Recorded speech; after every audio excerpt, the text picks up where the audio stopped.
నమస్కారం అండి. నా పేరు రమణబాబు గ్రంథి. శ్రీ వాసవి ₹1 ఫౌండేషన్ నుంచి నర్సీపట్నం నుంచి మాట్లాడడం జరుగుతుంది.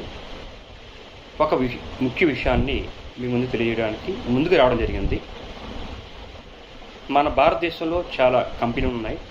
ఆ కంపెనీలో సోషల్ రెస్పాన్సిబిలిటీలో భాగంగా CSRలో భాగంగా స్కాలర్షిప్లు అనేవి అనౌన్స్ చేయడం జరిగింది. ఈ స్కాలర్షిప్లపై అవగాహన సదస్సును నర్సీపట్నంలో శ్రీ శ్రీ శ్రీ కన్యకా పరమేశ్వరి దేవాలయం నందు ఏర్పాటు చేయడం జరిగింది.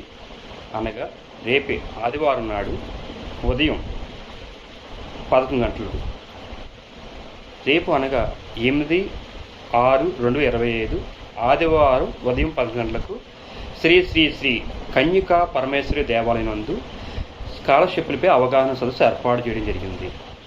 ఈ స్కాలర్షిప్లకు వచ్చే విద్యార్థులు అర్హతలు ఏ విధంగా ఉన్నాయో మీకు తెలియజేస్తున్నామండి.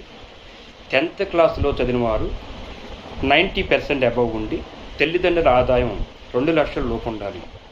అదేవిధంగా ఇంటర్మీడియట్ పాస్ అయిన వారు అనగా 2025 సంవత్సరంలో ఇంటర్మీడియట్ పాస్ అయిన వారు 60% అబవ్ ఉండాలి. తల్లిదండ్రుల ఆదాయం 8 లక్షల లోపు ఉండాలి. ఈ 10th క్లాస్ పాస్ అయిన వారు, ఇంటర్ పాస్ అయిన వారు ఈ యొక్క సెమినార్కి రావచ్చు. అయితే ఈ సెమినార్కి వచ్చేటప్పుడు 10th మార్క్షీటు, ఇంటర్ మార్క్షీటు, వారి యొక్క తల్లిదండ్రుల ఆదాయం తేవలసి ఉంది. అదేవిధంగా ఆధార్ కార్డ్, ఈమెయిల్ ఐడి, వీలైన వారు బ్యాంక్ అకౌంట్స్, ఈ విధంగా తమకు సంబంధించిన విద్యార్థులకు సంబంధించినవి ఏమైనా ఉంటే అవన్నీ తీసుకొచ్చిన తర్వాత ఏ విధంగా అప్లై చేయాలి, ఏ కంపెనీలు ఇస్తున్నాయి అనే విషయాన్ని మనం తెలియజేస్తాము.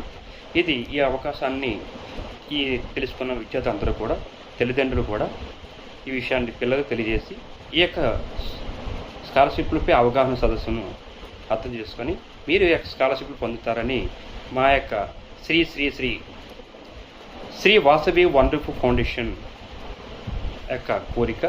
నర్సీపట్నం అనగా ఈ యొక్క సదస్సు రేపే అనగా ఆదివారం నాడు 8/6/2025 ఉదయం 10 గంటలకు శ్రీ శ్రీ శ్రీ కన్యకా పరమేశ్వరి దేవాలయం నందు ఏర్పాటు చేయడం జరిగింది. ధన్యవాదములు.